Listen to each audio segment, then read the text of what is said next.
Good evening, and welcome to the Cypress Fairbanks Independent School District's Board of Trustee Candidate Forum. My name is Jason Culpepper, and I have the honor of serving as tonight's moderator.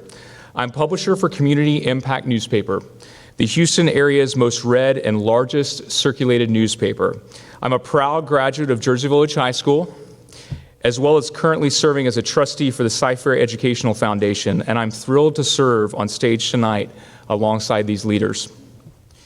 Tonight's forum will be 1 hour in length and will provide each candidate an opportunity to introduce themselves and field questions from the audience. It is our hope that this forum allows each candidate to voice their positions and reasons for pursuing a place on the school board while giving the public a chance to hear the candidates respond to questions of importance to them.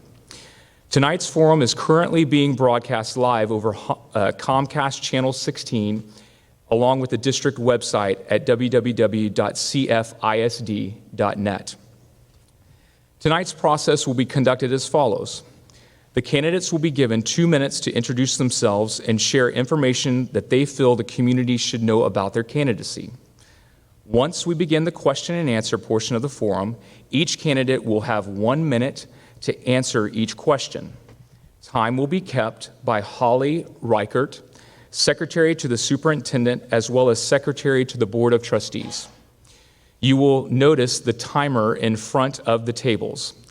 This timer will be programmed to warn you when you have 30 seconds remaining in your introduction and when you have 15 seconds remaining in your response to a question. You will not be cut off in the middle of a sentence or thought, but please wrap up your statement within the next few seconds. I will alternate who answers first from question to question. The election will be held jointly with this year's general election. Election day is Tuesday, November 5th, and the polls will be open from 7 a.m. to 7 p.m. Early voting takes place from October 21st to November 1st. Times and locations of early voting may be obtained by visiting harrisvotes.com. You can also access Election Day voting sites at this website. I want to remind the audience that all question cards must be submitted prior to the conclusion of the opening statements in order to be considered for this evening. Also, as a reminder, if you would please ensure that your cell phones are put on vibrate or silence. At this time, I would like to introduce the candidates as they will appear on the ballot. For position 1, Tom Jackson, running unopposed. Position 2, Julie Heineman, also running unopposed. For position 3, Gilbert Sarabia, who is unable to attend tonight, and I will read a statement on his behalf. Unfortunately, I am unable to be with you tonight. My mom, who suffers from numerous health complications, has been living with my wife Ginger and I for the last 2 years. Her health has deteriorated during that time, requiring more intense nursing care from us. About a month ago, it was necessary to move her to a residential facility. This morning, the staff of that facility let me know that she is in critical condition and does not have many more hours on this earth. I am with her and my family and know you all understand my absence. Please keep my mom and your family in your prayers. We absolutely will. Next on position 3 is Ryan Irving Jr. Also in position 3, Natalie Blossingame. And lastly, position 4, Debbie Blackshear, running unopposed. Are there any questions from the candidates before we get started? As a final reminder, please, any questions you have on your cards that have not been submitted, please raise your hand and we will pick them up at this time, as we will not be taking any further questions. Thank you. Excuse me.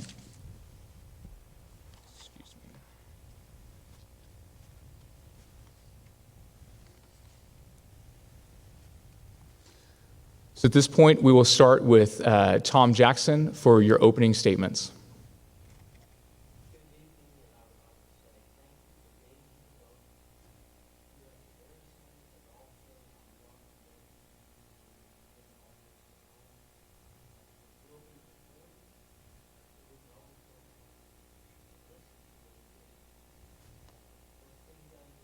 is very important for the future of our school district. A little bit about me. With 42 years of experience as a CPA, I bring analytical skills for review of educational goals and financial matters. Having been a teacher, I know the importance of supporting our teachers and students in the classroom. Back in the days when I had hair, I had the privilege of teaching out of this textbook called Theory and Practice. If you look at the title page, you will see that my name happens to be there. I have never forgotten the lessons about theory and practice that I tried to teach to my students, and I bring those concepts with me into the boardroom as well as out into the community. I have served 30 years as a locally elected official, the last 8 as a CFISD trustee, the first 22 as a MUD board director. What could be more precious than our children and then our potable water for voters to entrust me to? Developing a global view, I have served as one of 42 for the state of Texas on TASB, and I have spent the time researching different educational concepts. The most important to me is that of pre-K, and have presented throughout the state, but also on the implications for a fast-growth school district such as ours. Thank you once again for coming tonight and listening, and I think you're going to enjoy the next hour. Mrs. Heineman. First, I'd like to wish my daughter a happy birthday. Today is her 18th birthday, so happy birthday, Allie, who's watching at home. My name is Julie Heineman, and I am a proud parent of 2 CFISD students. My daughters have attended Cy-Fair schools since kindergarten, and I'm grateful for all their teachers and the exceptional education that they are receiving. I've been an active volunteer in the district since the girls started school, volunteering in the library, on PTO boards, as a bus buddy, with booster clubs for band and drill team, and most importantly to me, mentoring at-risk students. I was recognized for my volunteer work in 2018 as a CFISD Friend of Education, and this year by the Texas State Board of Education as a Hero for Children Award recipient. I also volunteered as the co-chair for the Long Range Planning Committee, leading a group of community members focusing on our district needs relating to student population growth, technology, safety and security, and asset protection. This experience gave me a stronger understanding of our district facilities and finances, and allowed me the opportunity to build relationships with many incredible people across our diverse district. I'm also an advocate for public education, having extensive training in school finance, educational equity issues, and school board governance. I was the chair of the Community Leadership Committee, an advocacy group engaging our local community and elected officials to advocate on behalf of our district. I've traveled many times to Austin to meet with our state legislators and even testified to the Texas Commission for Public School Finance. I was recently appointed to fill a vacancy on the school board because the current board had confidence in my ability to serve. My focus is on student outcomes, specifically early literacy and post-secondary readiness. We must provide the resources necessary to ensure all of our children have opportunities to succeed. I believe that I have a strong foundation of knowledge, skills, and experiences for serving on the CFISD school board. Thank you. Thank you, Mr. Irving. Good evening, Cy-Fair. My name is Ryan C. Irving Jr. I'm currently seeking a trustee seat position for Cy-Fair Independent School District, Position 3. Before I start, I want to send my remarks and my regards to Mr. Sarabia and his family. I moved in the Cy-Fair area when I was 2 years old. I come from a single-parent household. My father has been incarcerated since I was 2 years old. During my sophomore year of high school, I also was almost homeless. During my senior year of high school, I applied to Sam Houston State University, which has a 70.4% acceptance rate, and did not get in. I applied to the University of Houston, did not get in. I went to Lone Star Community College, and I met a good mentor I met a man who's now a good mentor of mine, which is Dr. Benny Lambert. Also, during my time at Lone Star, I also served under Mayor Sylvester Turner as an intern. And some of my responsibilities was fiscally. I was in some of the post-Harvey efforts. And I also dealt with learning a bit of the city budget as well. After Lone Star, I applied to the University of Houston's Honors College, which is top 10 in the United States in honors colleges, and I got in. During my time at the University of Houston, I've not only become an honor student, but I've expanded my knowledge. I believe it's extremely important as serving as a trustee that you have a background in secondary education because it's very important in leading the next generation of students to the future. Some of my top 3 issues are representation, school safety, and educator benefits. I believe that those 3 issues are extremely important. And if I'm blessed enough to receive your vote and get elected as your next trustee, I have a plan to implement all 3 of these policies with my fellow trustee members and to make sure that this district could be better situated with those 3 issues. I believe that it's extremely important to not only elect someone of my age, but to represent the actual community. The reason that a board was created is to represent all constituents, backgrounds, and people of it. And I believe that includes electing somebody my age that also has been through 21st century Texas education. Thank you. Mrs. Blossingame? Such a pleasure to be here this evening. I also extend my condolences to Mr. Sarabi and his family. And I also want to thank my parents for being here. 40 years ago, my parents, like many of the families in our community, sought this country and the opportunities for education that we have. And so I appreciate that they have done that to afford me the opportunity to have a great education and be able to have a successful adulthood. And that is what we would want for all of our Cy-Fair graduates. I come to this trustee election in several capacities. First is I am a current parent of a student in our school system. She's thriving and thrilled at Aragon Middle School. She has amazing teachers who meet her needs academically and social emotionally.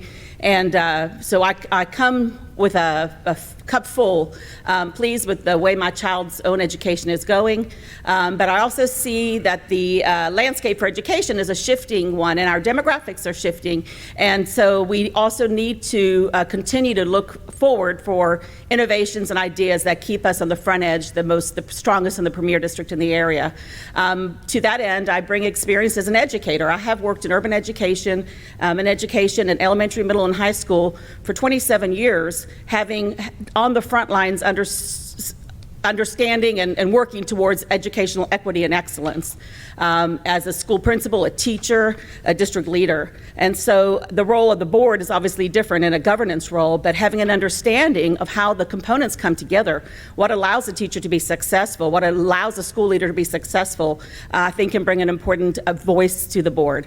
And finally, I come as a community volunteer. I have had the privilege of volunteering at our elementaries, middle, and high schools in the district over the past years as both a global volunteer in a partnership with our church where we've adopted Hare Grove Elementary, of course, in my own child's school.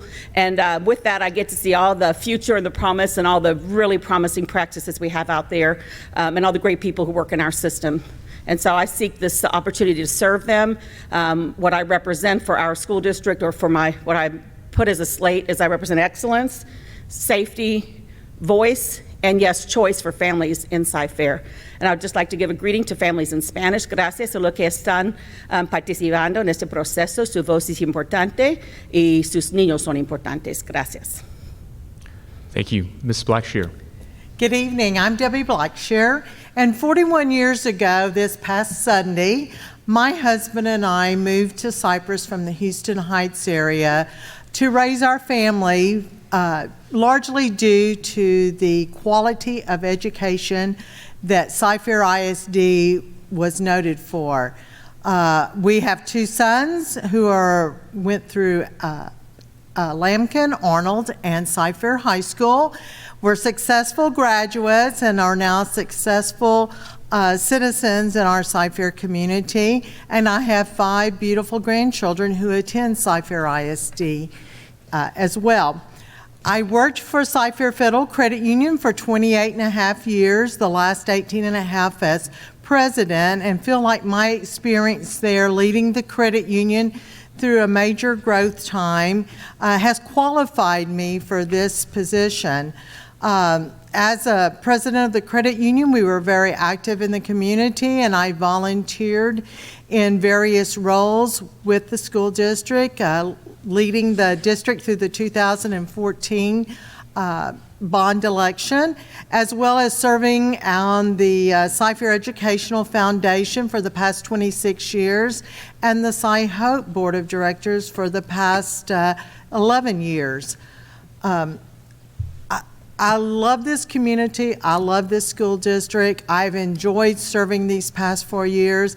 I feel like there's still a lot that I can do in the next 4 years, and I'm so excited to have the opportunity to continue serving our school district. Thank you. Thank you. We will now go into the questions that we've been provided for this evening. This first question will be for all candidates, and we'll start with Mr. Jackson. School boards often have to make difficult choices between competing financial priorities. Please describe an experience that has prepared you to maintain fiscal oversight over a budget the size of our districts and to understand and resolve complex budget issues. And how would you make program or professional budget choices between competing priorities? Well, first, what have I experienced that would put me into a position to be able to properly exercise governance over a budget? First, the bulk of my financial career has been that of a chief financial officer of companies public and private. And so I was in charge of the budget for each and every one of those companies, not only in setting it, but monitoring it. When I chaired the CLC, it was during the time period where we had to cut 20% out of the budget of this school district. That was painful. And I remember when I advocated for keeping a program in the budget, the question came to me, that's fine. How many teachers do you want to fire to keep that program? These are all difficult questions, but it put me in good stead to give that leadership over the budgetary process for our district. Ms. Heineman? One thing I learned from my experience as co-chair for the Long Range Planning Committee was the importance of engaging various stakeholders in our community. I think it's important when you're making these big decisions and evaluating different competing programs that will pull on our various limited resources. It is important to engage all the stakeholders in our community so that all voices are heard. What I found through that experience is that sometimes you meet in big groups, but sometimes just meeting one-on-one with folks, give them a chance to share their thoughts, share their experiences, and have their voices heard. I think it's important not only to engage all stakeholders, but also do that cost-benefit analysis to see where do we find the greatest return on investment for our investments in programs in the district. So those are two areas that I think that would be important in making those, establishing those priorities. Mr. Irving? So, like I said in my opening remarks, I am a former intern for Mayor Sylvester Turner, and at that time I was in one of the actually several Harvey Relief budget meetings. And so I've worked with not just Mayor Turner, but the different people in the city of Houston to put a plan together for over the next 10 years to go ahead and put things in place to make our flooding problem in the city of Houston more safer for all of our Houstonians. Also, I've been in several city budget meetings as well, and the current population of students in the district is 117,000, and I've worked on a budget which represents 3.5 million Houstonians. So I believe that's what qualifies me to be able to make different budgetary decisions when it comes to deciding between two factors or two different programs. Now, what would I do to go ahead and do? What would I do to go to decide this process? I would ask every single person, not just in my community, but I would try to involve every single person in this process, because this is not just my school district, and I'm not just your trustee. This is our school district, and I'm your trustee. Thank you. Thank you. Ms. Bossingame. The difficult conversations are first driven by the goals and the outcomes that we've set for the district. With the board monitoring system, the board has gone through an extensive opportunity to set priorities, and so those should be those should be developed in cooperation with voice from the community, and those should be a governing document or a governing set of goals and outcomes for the system.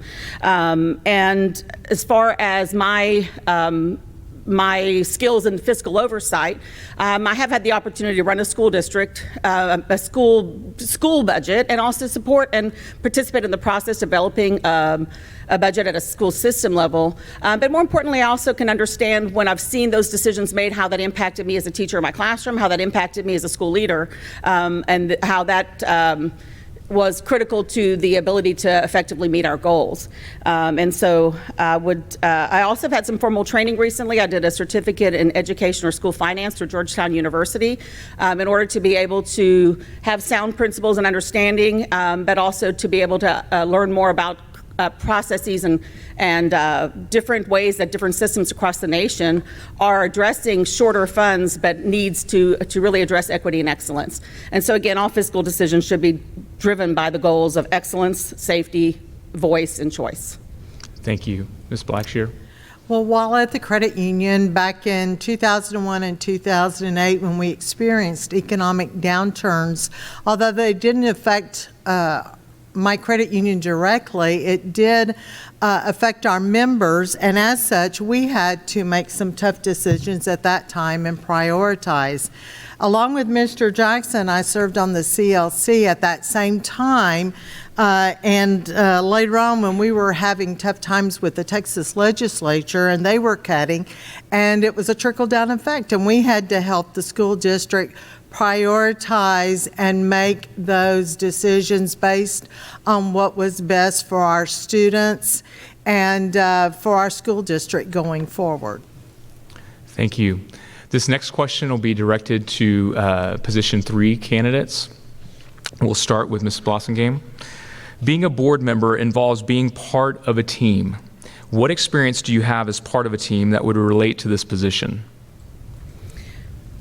Appreciate the question because this is an outstanding group of people doing really good work in a really quality school system. So coming into a position in position 3, it's to bring ideas and add to the conversation. It's not to disrupt. And so I have had the opportunity to lead and work with and leading a school team towards a goal of excellence, from low performing to excellent outcomes, is done in a team process. And so I've had the opportunity to work with other leaders, to work with a larger leadership team, to work with a whole faculty, to work with individual teams of teachers, to work with our families, our parents, the community at large, in getting their support to the school. And so that has been in not just in a short term, but also over a 7-year process where that has to be real. You have to show up with authenticity and transparency. You have to win the hearts and minds of people, and you have to commission them in the goals. And so I would say running a school and taking from low performing to exemplary is the best example I can give. Mr. Irving? I will first off start by using my example as a student. I played when I went to Lane Creek High School. I played basketball. That's team. When I was also in speech and debate. That's teamwork. And also I was an intern for the city of Houston. And some of those decisions that I've made, like I said, was actually my part of the team effort. Was part of it was my input. Like I said, working on a $3.5 billion dollar, working on a budget to represent 3.5 million Houstonians. Working for the Harvey relief efforts to make sure that we implement things to make sure that we fix our flooding problems across the city of Houston. And all of those things, you know, are extremely significant and effective for a lot of individuals. So those are some of the things that I've done to show you that I have worked in a team effort. And if elected as your next trustee, I will do the same with my fellow trustee members as well. Thank you. Thank you. An additional question for position 3. Mr. Irving, we'll start with you. Is there a decision or policy enacted by the school board that you would like to revisit if elected? One policy that's currently implemented that I would like to revisit, not necessarily to take it away but strengthen it, is our no tolerance for bullying policy. That's a policy that I believe that's extremely important, and it was actually implemented while I was a student by some of our trustees that are sitting up here with me tonight. But I do want to make sure that, like I said, my second issue is school safety. And school safety does not just mean making sure that an intruder does not come and do harm to any of our teachers, administrators, or students. It also is making sure that every student can come onto campus and feel safe, right? And so, in that being said, there is some, me being a former student, there is a little bit of things that we can work on, especially dealing with that policy. And so I would like to strengthen that policy and build upon the progress that Cypher has already made in that effort. Like I said, I believe it's extremely important no matter where you come from, no matter what religion you worship, or no matter what sexual orientation that you decide to be. But I want to make sure that every single child, when they step into our schools, that they can feel like they're in a home environment and feel safe. And so when it comes to our no tolerance for bullying policy, I would like to revisit that and implement different things that we can structureize and build on that. Thank you. Ms. Blossomgame? I'll speak to a decision versus policy. There are so many wonderful iterations and interesting new instructional opportunities that we're trying in the district. And I have to say that the administration and the board of this district does a really good job of building programs with quality, taking their time, as Tom described it in the last board workshop, incrementalism, doing things in a way that builds them with excellence. One thing that I'd like to see us do begin the building process on is dual language education. The state has just approved in House Bill 3 really incredible funding that doesn't only fund the limited English proficient or the English language learner students, but even the English speaking students who would participate in the program. The reason they've put money behind it is because it's proven very effective in the state's own research for outcomes for students in the state. It doesn't just serve English speaking students to learn Spanish, but the students who are Spanish speakers in the program or other languages, Chinese, Arabic, whatever it might be, those students show cognitive and academic and linguistic growth, and also understanding across cultures happens and sociocultural processes in this program. So I would like to see us, I know the concern is that there would be a shortage of teachers. However, there are absolutely ways to run the program with no more bilingual teachers. But also, we are a destination. As in the same board workshop, when we had to talk about hiring pre-K teachers, it was stated that we're a system of choice for hiring, and we are a district people want to work in, and that is true. And so I'd like to see us revisit that decision to move to begin the incremental process of building quality, because that is a choice for families, and it doesn't have to be everywhere. The decision that every program has to be everywhere, maybe that's another thing we can revisit. All right, thank you. As a reminder, please try your best to stick to time so that we can get through all tonight's questions and answers. This question will be directed for all candidates. We'll start with Ms. Heineman. What are your top considerations, or what would be your top considerations when deciding between multiple options for school attendance boundaries? That's a great question. In fact, we're about to address that. That's coming up soon as we prepare to open up middle school number 19 at the beginning of the 2020 school year. What I've observed in past years as the board has made these tough decisions with boundary changes is looking at the demographics of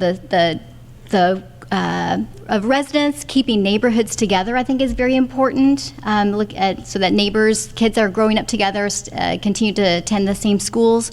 I know we look at transportation issues, how long kiddos would be on the school bus. I think that's also very important as well. And then also campus utilization. We don't want to have schools that are underutilized and have too many open seats, and then schools that are overutilized and are cramped. So I think that's a big part of why we look at boundary changes is campus utilization, so that we're using those campuses most effectively. Thank you. Mr. Irving.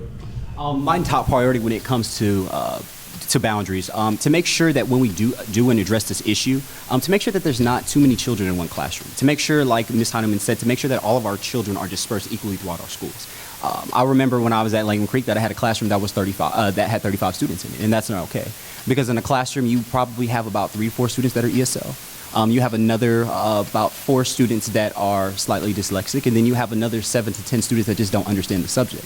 So when it comes to making boundary decisions, we need to make those decisions based off of, okay, how many students live in a certain area in which we're trying to make the boundary for, and how many students can fit into the necessary school that we're trying to put them into, and making sure that we kind of get an influence or our decision making is based off of how many students can fit in a certain classroom within that institution. So my decision making, my top priority with boundaries will be making sure that every single student can, feel like they can have the attention of their teachers in their classrooms without feeling overcrowded as well. Ms. Blossingame? I would say one of the top considerations would definitely need to be stability. I did notice the last time, and I was glad at that point it wasn't me making those decisions, but some of the easier students to move or consider for moving are people who are renting in apartment complexes. However, we have a 20-point to 10-point achievement gap between students of color and white students in our system in every single area tested from the state. And so I think we would also need to look at the fact that we're creating stability and relationships for students that might be more vulnerable populations that deserve the opportunity to stay stable and in their family and stuff in a feeder pattern.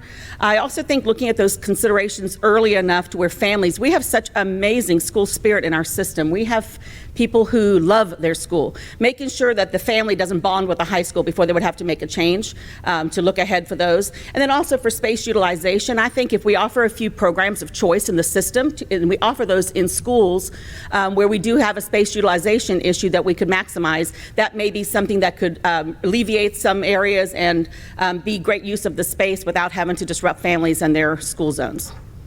Thank you, Ms. Blackshear. Yes. Well, much like many across the table have talked about, when we discuss boundaries, always foremost is trying to keep our neighborhoods together and to affect the least number of students when making these decisions. We also look at feeder patterns, because what middle school and high school do these schools go to, and try that even if we have to move students, that they still will stay within the same feeder pattern for the same middle school and same high school as they would have originally attended. And classroom utilization is critical in that discussion as well, because we try our best each year to estimate the number of students for a particular school. However, because we are such a great district, we find that every school year during the summer, we have a lot of families that move into our district, and sometimes it happens that school starts and we have more students than we had anticipated, and thus we try to shift classrooms, and sometimes we move teachers too to other schools. Mr. Jackson. This is one of the most important decisions that a board working together as a team has to make. When I came on the board 8 years ago, the board at that time developed a paradigm to look very closely to make certain that all future decisions would follow a model. And so the cornerstones of that approach was, one, try very hard to keep neighborhoods together. The second part of it was to honor the feeder pattern, to honor elementaries going to the middle schools, going then to the same high school, so the relationships that our children, but also their parents make at each level remain to be honored. And then underneath that, we took a look at certain other attributes. One is proximity, how close, how many major arteries do you have to cross? What is the campus capacity? Developing a capacity a little bit larger than the stated capacity, but also not letting the capacity fall too low, because when that happens, your resources are limited and you're not serving the students in the best fashion that you would like. And then another very subtle observation is to try and reduce future changes. We know that we are in a growing district, but certain areas of the district happen to have become mature, and as a result, you have negative growth. So you want to reduce the changes that you know will happen 2 and 3 years in the future when you make those decisions of today. Thank you. Next question will be for all candidates. We will begin with Mr. Irving. Employee insurance premiums currently are at an all-time high, and projections show that insurance premiums will continue to rise in the coming year. What is Cy-Fair ISD's plan to address employee insurance premiums, and how will you, as a board member, evaluate options to potentially remove the district from the ever-rising cost associated with being part of the TRS Active Care Program? Thank you. Good question. And actually, I can tell you what I would like to bring to the board if I'm elected your next trustee. First of all, for the past 8 years, teachers have received a 3% increase in their pay when their insurance goes up 7%. Now, one of the problems is that Texas is number two, the second highest state insurance premiums in the United States of America. Secondly, we're in a terrible contract bind called TRS. Now, I have a plan to not only go ahead and decrease the amount of inflation that teachers receive, but also a plan to also get us out of TRS as well. So, number one, the first thing that the board needs to do is they need to raise the educators' insurance above the state minimum. That's the first thing that we need to do. The second thing that we need to do is that we need to get out of TRS by any means necessary, including taking legal action if necessary.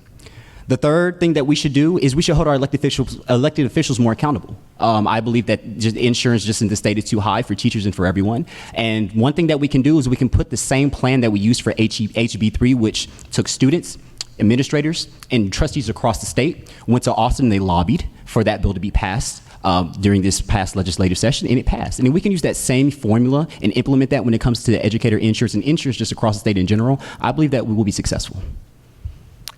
Thank you. Excellent answer, Mr. Irving. I would echo this group and many of you out there have proven that we can have a voice and it can make a difference for our elected officials. Understanding that the TRS, the cost-benefit analysis of looking at that contract and that agreement, it might be something that might be too heavy or too large of a load on the system in short term, and so the lobbying would be important. But in the meantime, I feel like for teachers, we with House Bill 3, there was a little bit of a reprieve, maybe not as large in Cy-Fair as some systems, but that did allow teachers a little bit more pay. And so we would need to look at that differential and make sure that that pay was really a pay raise, and with the insurance premiums, and work to see as we make those tough financial decisions like we talked about before, that we can make sure that that percentage that the teacher is paying for insurance doesn't take away what the state intended, to show teachers that they are valued and that their compensation should be fair and represent the importance of their job. And so I would say that we have our single most important resource in our system is our teachers, who are the front line with our students each day, and they need to feel valued, and that should be a priority. Thank you. Ms. Blackshear. Yes, I agree. The premiums that our employees are asked to pay are entirely too much. But that said, as an employer previously, I can tell you that each year when we visited our insurance premiums at the credit union, I was in a very bad mood because I was so upset with our insurance carriers and what our premiums were going to look like for the next year. And while I didn't want to pass it on to employees, I had no choice. We are no different in Cy-Fair ISD, and I can assure you that our staff works very hard in Austin trying to advocate for lower insurance costs, and one of the problems is TRS care. And I think the largest voice that Austin could hear would be for you, our educators, our community, to voice your displeasure with the legislature at the election ballot, and write letters to our elected officials, because actually the control is in their hands. Thank you. Mr. Jackson. Let's revisit on insurance. Let's remember where we came from. When I was a rookie board member, I quizzed the CFO about insurance accruals. Turns out that year we needed an additional $10 million to put into the accrual. Same question next year. $20 million underfunded, and that was a trend that was going to continue. Secondly, insurance costs are going up for everybody. I'm a stage 4 cancer survivor. I was lucky enough to have MD Anderson and have the bulk of my career, the bulk of my care covered with MD Anderson until my insurance company pulled out of the state of Texas.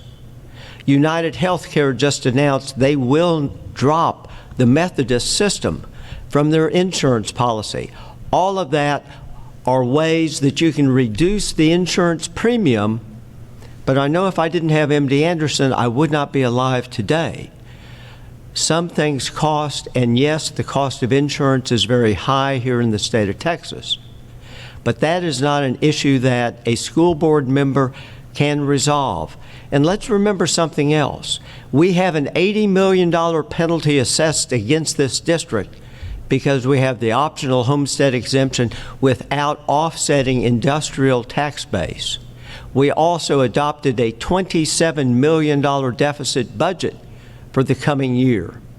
Very difficult to enhance insurance benefits when you're looking at numbers of that size. Ms. Heineman. I would agree that health insurance is a national problem, and we are certainly feeling that here locally. personally, our family, we are self-insured. We purchase our health insurance on the open market, and we also feel those high premiums and high deductibles. I think it's important to also note that in our school district, 50% of our employees participate in TRS Active Care, and 50% seek insurance elsewhere. We obviously have to solve this problem, and as Ms. Blackshear stated, this is something that we need to work together to address with our state legislatures. Thank you. Thank you. All right. Next question is for position 3, and we'll start with Ms. Blossingame.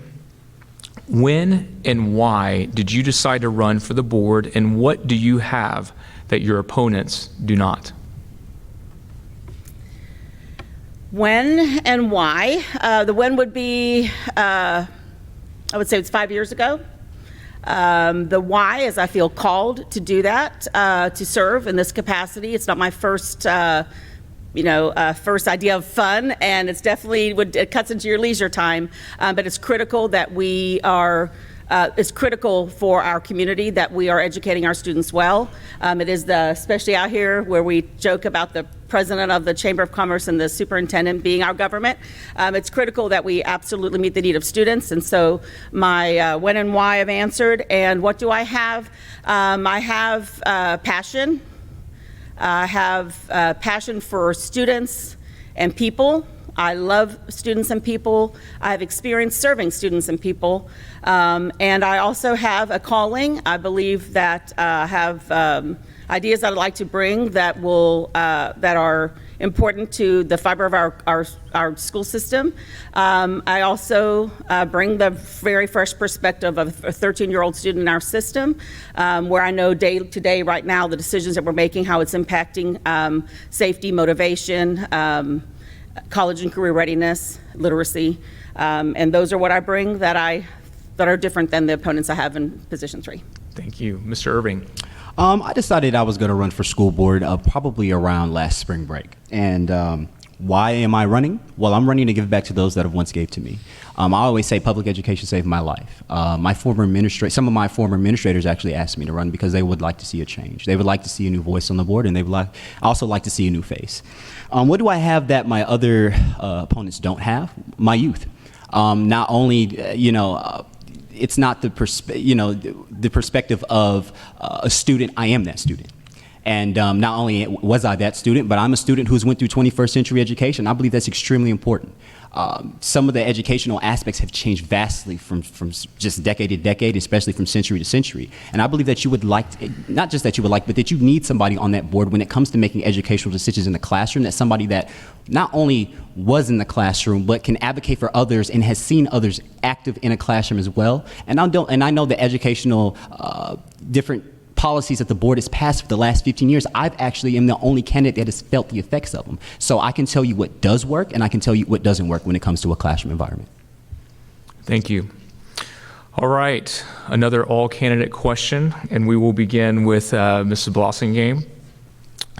In a district that has become a majority-minority district, what will you do or how will you work to ensure equitable practices for students of color to cut down on overrepresentation in alternative schools and a disproportionate number of referrals? I think that was a really healthy discussion at the last board workshop, looking at the board monitoring system for exactly that progress we've made in school suspensions, out of school suspensions, placements in DAP and JJAEP. I did notice in that conversation that there were some really good questions asked of the board members about the increase in those optional placements that were not mandatory but were discretionary. But I didn't hear discussion about representation in that conversation.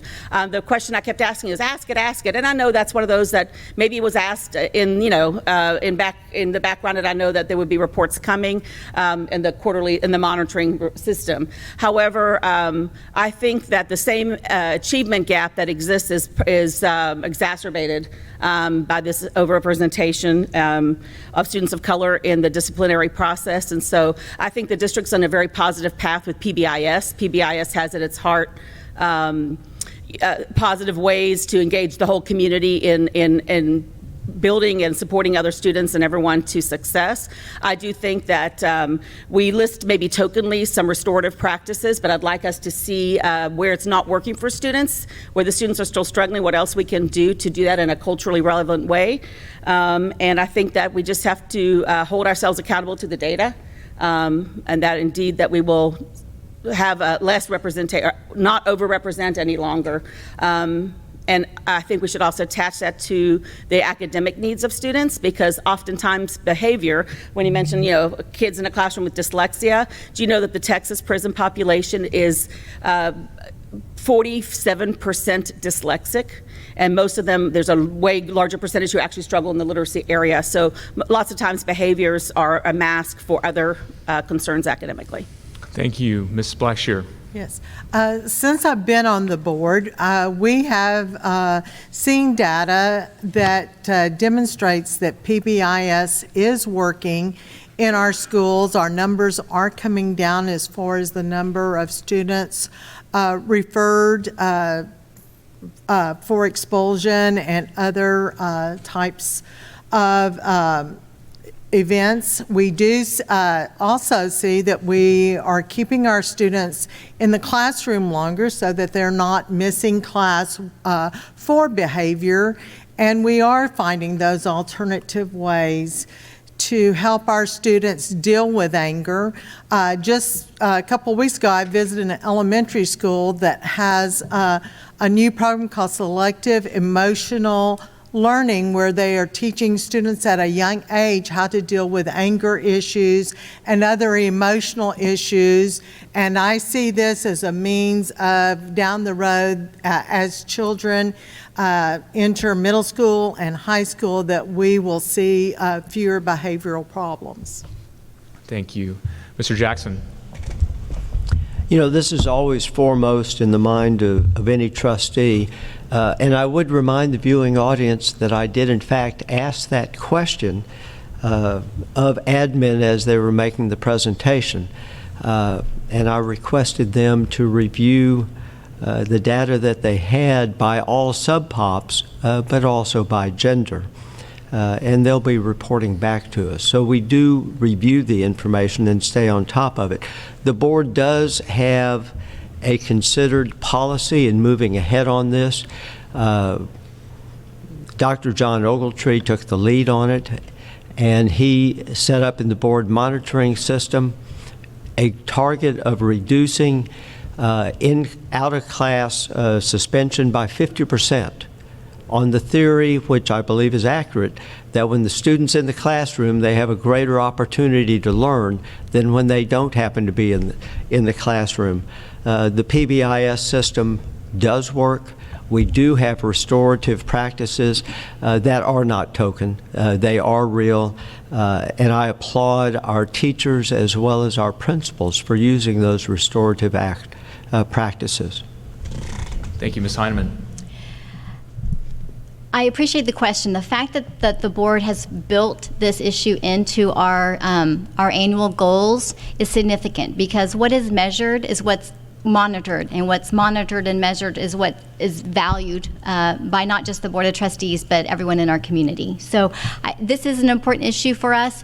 A big part of it, while we're looking at the data, is just looking at how we can address these issues. And a significant part of that is training. So the district is continuing to look for opportunities to provide training in implicit bias at the teacher level, at the administrative level, and at the board level, so that we can make better decisions and choices and policies for our students.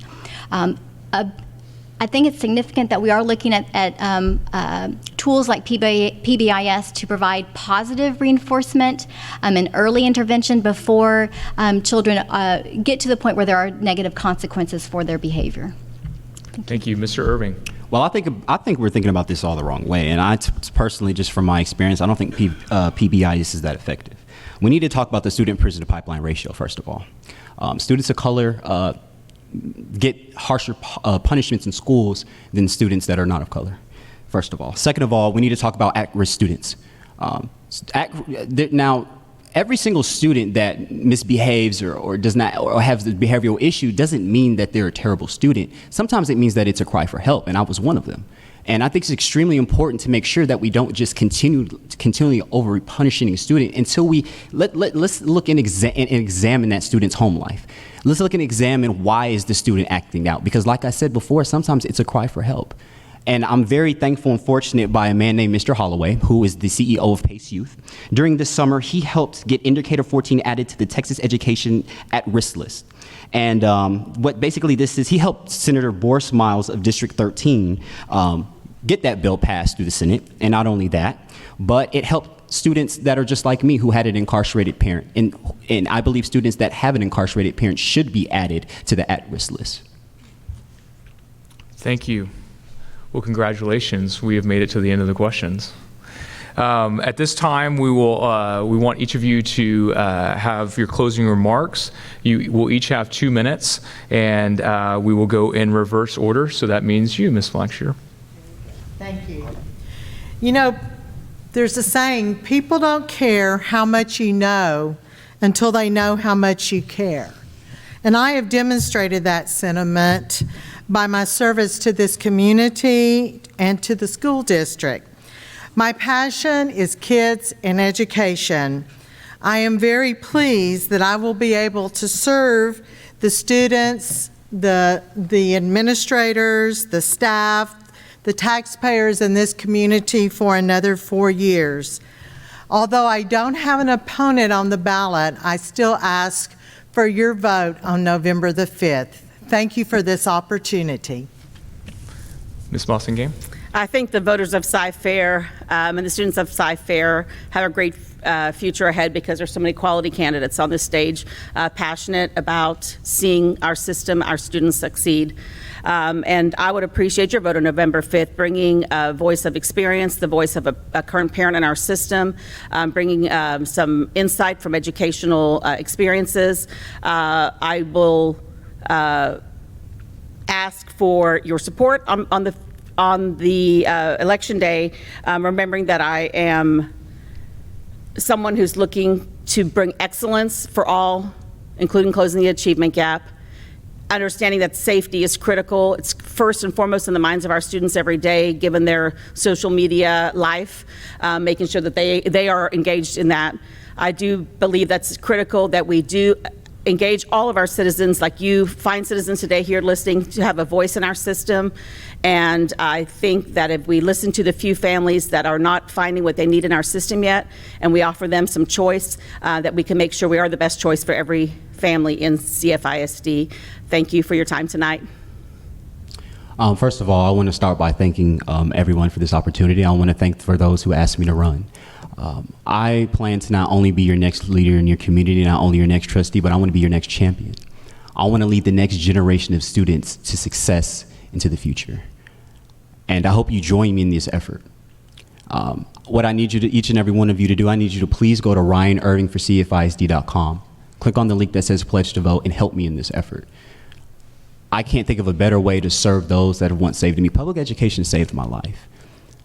And it's really touching just to see all the support that I have. But I always say that this is not my campaign, that this is our campaign. Like I said, my first issue is representation. I want to make sure that every single person has an equal seat at the table.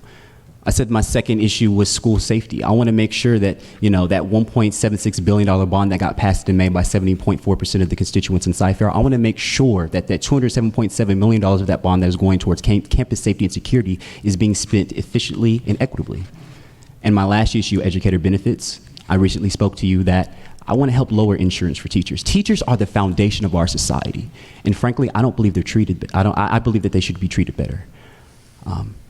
Teachers help lead the next generation of students and put them in a position like me to be your next leaders, to be your next doctors, lawyers, politicians.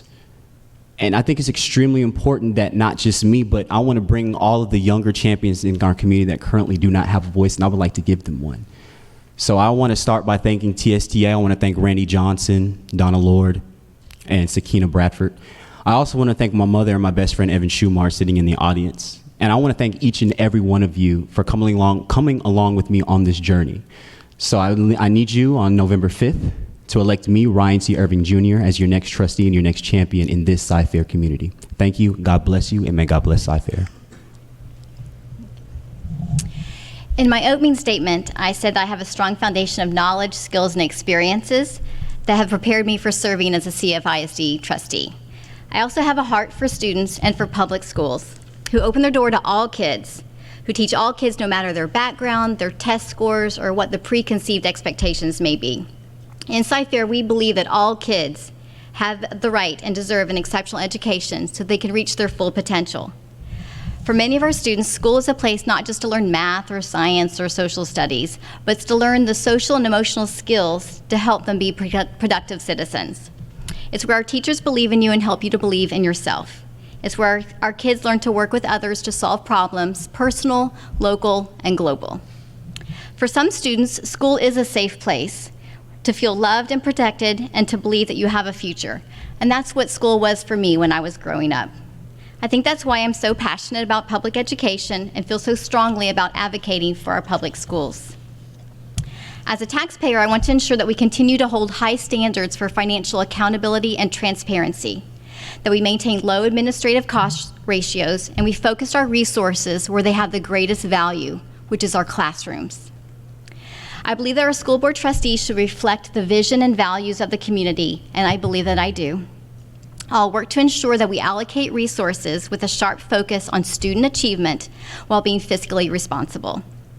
I'll continue building positive relationships with students, parents, teachers, administrators, business leaders, faith organizations, and elected officials, because we're all partners in providing education for the children who deserve it in our community. Thank you for your support and trust for me as a CFISD trustee. We now come to a close of this evening. I appreciate everybody taking the time to be here in person or viewing at home. I also look forward to serving our community and our teachers and our students for 4 more years, to be part of a team that provides a network where the academic leadership and the academic talent of this district can flourish by providing a very firm support and a consistent view. We know that culture will always trump strategy. And culture, though, is very fragile. And it is the board's position to protect the culture of this school district going forth. Our board works very hard at understanding that we are all about governance, but not management.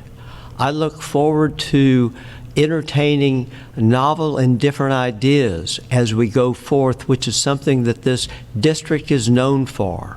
This district is an innovative district, even if we take incremental steps in pursuing that. So, for example, can we use District of Innovations to pursue insurance alternatives? We don't know until we explore it.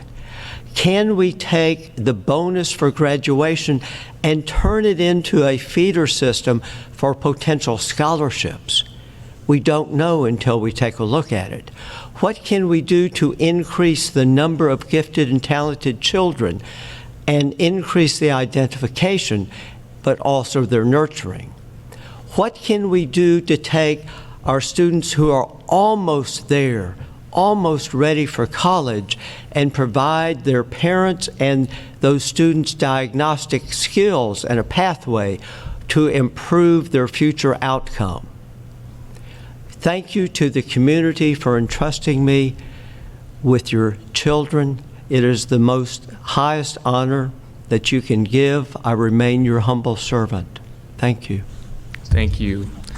Candidates, incumbents, on behalf of the Cypress Fairbanks Independent School District and the residents and businesses within this community, thank you for your willingness to serve in a volunteer position. I wish you best of luck in the remainder of your campaign. For those in attendance this evening and those watching, please remind your friends and neighbors about the importance of casting their vote on or before November 5th. Early voting again begins Monday, October 21st. Have a safe trip home and have a great night. Thank you.